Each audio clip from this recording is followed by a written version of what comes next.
My mother, I'll tell you a quick story. Used to teach the visually impaired, and so I was acutely aware of some of the limitations and opportunities that they had, and this wouldn't be one of them. So, my name is Jordan French. I'm the executive editor and founder of Grit Daily News, a news outlet based in York, covers brands and all sorts of interesting technology, especially how we interact with the world. With me is Henrik Landgren with EQT Ventures. Can you hear me okay? Yes, can you hear me? You're doing great. Thank you. Likewise. I'm tempted to take these off, though. Let's see. I'm going to try it and not go too far. Okay, maybe I sit here. You have a seat, I'll sit after you as a courtesy. Okay. And I feel like I'm wandering outside of a Shark Tank when you're Shark Tank. And there's sharks swimming outside, the shark cage. Yep. And you wander outside. That's this feeling right now. We are outside of the shark cage. Right, and the audience is the sharks. Swimming with the sharks. All right, interesting. That's how this feels. Yeah? They don't look that dangerous, I have to say. They're a bit toothy today. But I have you with me for what I think is actually a really, really interesting and exciting topic. We're going to talk about Mother Brain, something that EQT Ventures is up to. I like to liken it to, just for a brief overview, for those who are familiar with the Moneyball concept as it relates to baseball, for the longest time, to explain it, baseball selected its players by scouts. These usually elder men would go out to baseball fields and smaller teams and just look at the players and watch them throw. They, as you could imagine, were pretty biased and look for things that weren't necessarily, it turns out, the best way to play baseball. Along came a team in the late 90s, the Oakland A's. They were losing. They had small budget. If there's an analogy here, we'll get to it. And ultimately became a very winning team based off of data. That's a wonderful segue for what you're doing at EQT. But for some foundation and the uninitiated out there, Henrik, I'd like you to share some of your earlier adventures before we even get to Mother Brain. Yep. So if you will. Yeah, sure. So maybe I should just present myself. I'm Henrik Landgren. I'm one of the operational partners at EQT Ventures, where I focus on everything data, algorithms and AI and things like that. So I have a quite technical background. I started coding when I was a kid, and then I worked as a developer for some years during the golden .com era. Then I realized that I'm not going to be the best programmer out there, so I went to school to learn more of the business side of things. But I'll interrupt you right there, because sure. I want to lay out the facts for everyone in the audience. That's your opinion, not necessarily true. In fact, you were involved in the best of something. You mean as a developer? Yes. Yeah, exactly. Yeah, right.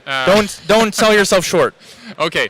Yeah. If you so I was working as a developer as I was a kid, and then I continued to do that on my free time. And then after high school, I worked as a developer full time. And we built many things, but I worked as a consultant at the time. We built some platforms, such as one was the world's best internet radio station, if that's what you're referring to, I think. Yeah, I am. But the thing is that there was awarded the best internet radio station at the time of the year 2000 with 10,000 users or something. So it's a little bit too early versus today. Right, like I said, don't sell yourself short. But that said, with radio, you in some ways continued that career at Spotify. Yes. So after going to school, after going to McKinsey for some years, I then came back to tech and music when I got the opportunity to join Spotify in 2010. And what were you doing in that role? So first of all, I was hired to help the founding team to general decision support or project leading. Basically, my knowledge or experience from McKinsey, together with the tech side, was a good fit for them to help them to elevate their decision making. Spotify was a great tech founding team, super good developers, but they didn't have much experience at that time in the more business side of things. So my background was very handy at the time.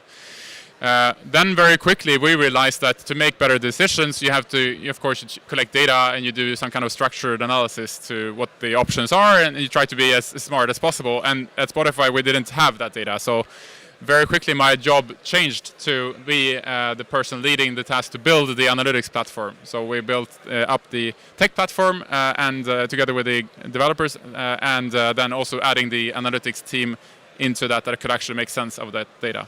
So just to paint a picture here, this is inside Spotify's app. You have a lot of users on it. They're all interacting, doing all sorts of things, and the data is there. It was always there, but you're in charge of sort of identifying and capturing what was there. So the new thing at that time, so think back to 2010 now, the whole thing with big data was just in the very emerging times. So the technology that allowed us to actually store not just the high-level numbers of how many users you have, but actually this every single event to like what every user did. So every click someone did, that could be stored on that level, and it could also be analyzed. And that was the new thing. So what I did and what we did was to figure out, okay, what if we now build an analytics team trying to make better decisions across all of the organization when we have all this data available? And that was a new thing for us, a new thing for the world at that time. So we, together with other four leading companies in this field, were kind of developing at that time how you work when you have all that data available. Because one of the biggest challenges is not to drown when you have that. Yeah, and certainly I think let's expand on this point before we get to EQT just a bit. And that is a lot of the audience might be thinking the same thing.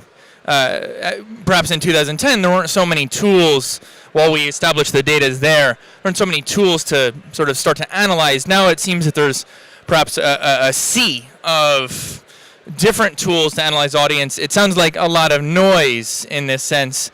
How can you explain, what perhaps they should be looking for or should be using based off your experiences just at Spotify? Yeah, exactly. At that time, there weren't any tools. All the tools were built for the previous paradigm when you didn't have that much data. So we had to create many of those tools for when we kind of discovered how we wanted to use this. Nowadays, there, as you said, like an ocean of tools to collect data, to analyze data, to create dashboards and things. And that the technology nowadays is not the problem. The challenge that founders have, and I say now this as in my role at EQT Ventures, when I meet with founders, is to how can we work in a data-driven way. Some companies and some founders, they don't have any data at all, so they ask a lot of questions on what should they do to collect this data. Some have way too much data, or they have a lot of data and a lot of different tools, and they're really proud, and they show us all the dashboards and things they have, but they're like still they don't see, they can't make sense out of that, so they're getting paralyzed by this data. So I think the real key is to figure out how can we work in a very business-oriented way with this data, in a very disciplined way. So figuring out what makes sense, how can we define the key figures, the key numbers, the key metrics to really track that actually make sense for our business. And the beauty now is that you can actually define this based on the very, very raw level of detail.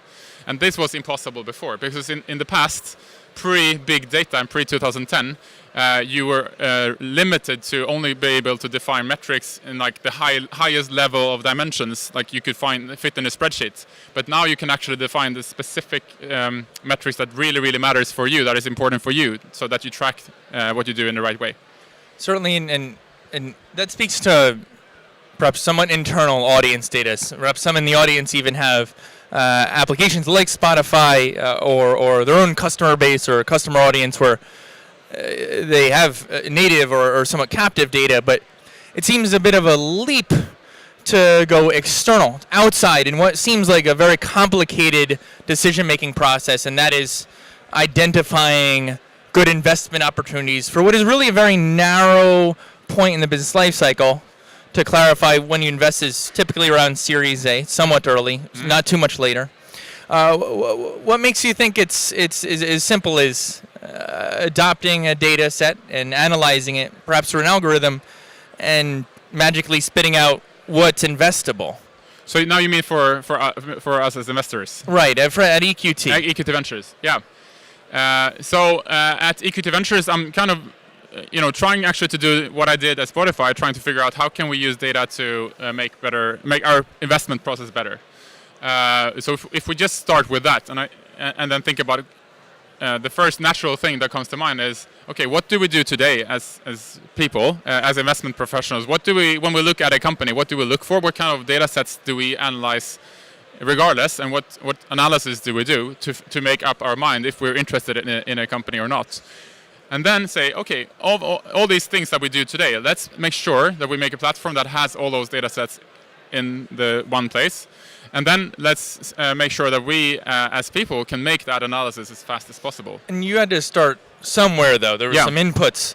What were the few initial inputs that you thought were so important and said, these are the things that our algorithm absolutely needs to measure? Yeah, so that's the ongoing work. So you have to start somewhere, right? And so, for example, we started with adding performance data, so traction data, such as web traffic, such as App Store ranking data. Those are like probably the most obvious ones. So if a company is growing, that's probably a good sign of something is going on here. And then we started to add more and more things. So we have financial data, we had like investor data. We go in and add, for each company, we go in and look at their websites to get the text information from the websites, to also add that into the mix, because that helps us to understand, even before we look at companies, are these in sectors that we tend to like, or are they not? So the whole point, what we're trying to do is if we can collect as much data as possible about the companies, we can make us faster when doing the assessments, which means that we can look at more companies. And then we can also use the same data sets to probably predict what we will like as well. So that comes as a bonus. And that makes us then hopefully spend the time on the more promising companies and reduce the time we spend on the less promising companies. Right, and so for the audience, everyone has on their mind, how is this working out so far? We've been at this. So EQT Ventures is a new fund, so we're 3.5 years old, and the first generation of Motherbrain was actually built before the team was there, so it's 4 years old. And during these years, it's been evolving, of course. And nowadays, we use Motherbrain for everything we do, to help us to find companies, to help us be structured in when we assess them, to help us build relationship with the right companies. All of those things. So we use it for like everything we do. So in that sense, it's like super successful. We also then attribute some companies we say this company, this investment came solely from Motherbrain flagging it to us. And so far we've done 5 of those investments out of around 50. So that's a small number, and the natural next question to ask is, if you're going to nearly bet the farm on this tool, you must have supported it with something. So there's data out there. While you can't predict the future, you could always look backwards. Did you have a chance to do that, and what were your results? Yeah, so that's a very common question. Can you backtest the model to see, would you have found these companies in the past if you would have had this model? And we obviously do that too. And yes, we would have found all the unicorns, if you will, for example, last year, if we would have had this when we started the fund. We've done such tests. But to me, that question is a little bit strange, because if you train your algorithms based on history, it would be strange if you couldn't predict the history.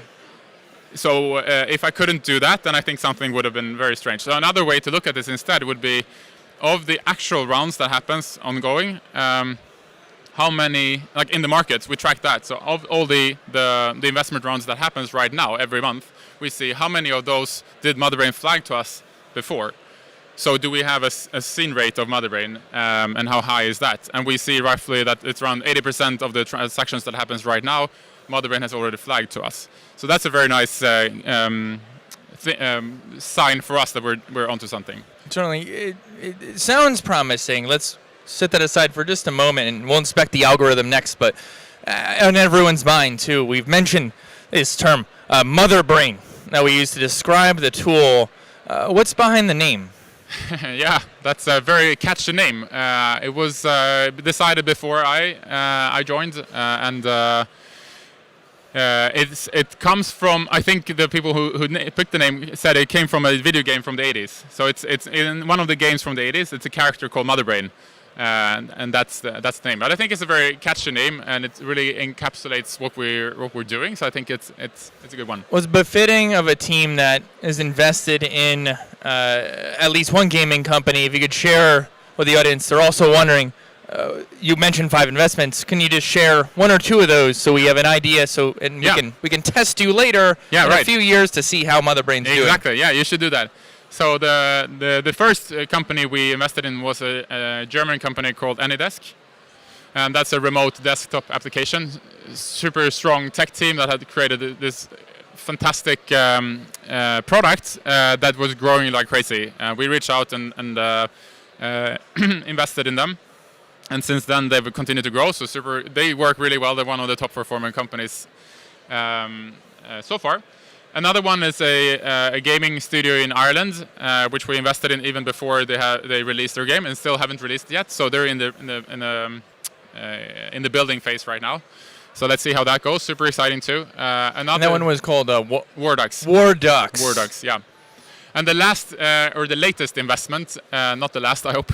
The latest investment is a company called Stun Recognition, which is a US SF-based company who does what Amazon Go does with checkout-less grocery stores. They create that technology, but for the rest of the companies. So you have cameras in the ceiling, and then with deep learning algorithms, they can figure out who takes what, and then you can just walk out and payments are being handled. Certainly. I just have 2 more questions, and then we'll definitely turn to Slido. I know there were questions for Henrik before we even started.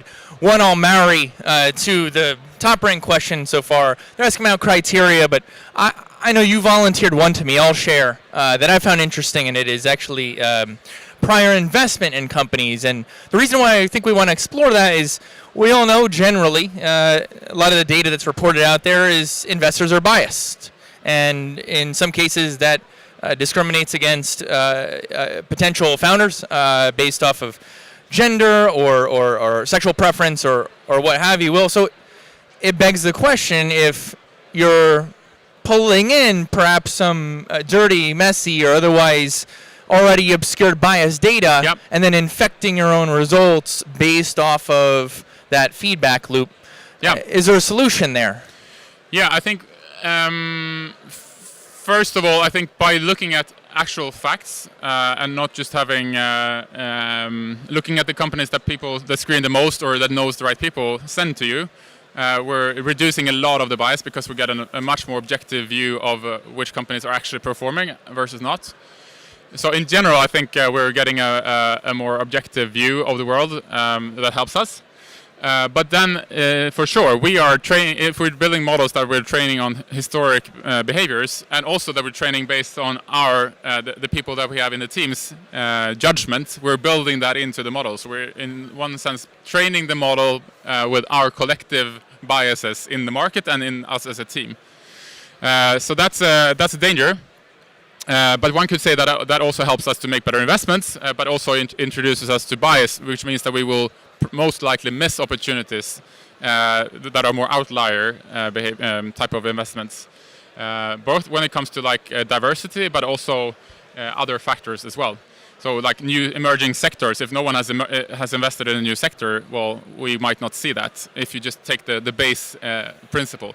But since we know this and we can control this, so that's the cool thing here. That if we build this, the algorithm together, we build like the norm. So we get the sense of this is the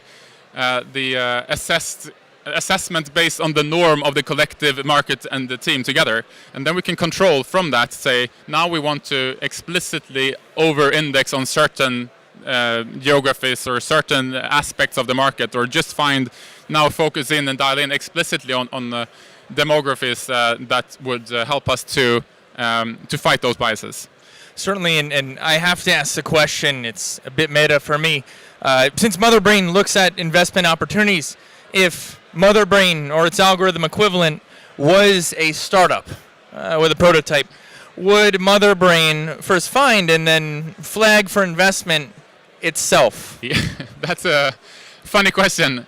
And it's funny because it sometimes flags companies to the team that are like kind of Motherbrain-ish, because it's a generic platform we're building. It could be applied in other industries as well. And it's sometimes they tend to like those kind of companies to us, and I do think they are interesting. So companies that do what we're doing, I think could become really good platforms, because I think you can build this into a generic product. So definitely it has already flagged some companies to us like that, and we're looking into them. Certainly fascinating subject. We could spend, I'm sure, at least another hour on it. Days. Perhaps days. Love to hear and watch and see Motherbrain weigh in the next time on stage.